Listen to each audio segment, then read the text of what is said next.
Тем временем сегодняшнего дня суда на воздушной подушке прекратили курсировать по маршруту Якутск-Нижний Бестях. Людей начнут переправлять вертолетом Ми-8.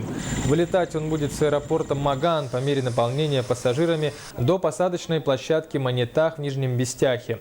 Цена составляет 3900 рублей с пассажира. С завтрашнего дня вертолет будет курсировать с 10 часов утра. Вертолеты сегодня работали не только на пассажироперевозках. На острове напротив Якутска из-за резко прибывшей воды оказался отрезан от коренного берега один охотник. По тревоге подняли группу спасателей и вертолет. Через несколько минут после взлета спасатели мужчину обнаружили. По телефону передает наш корреспондент Афанасий Николаев.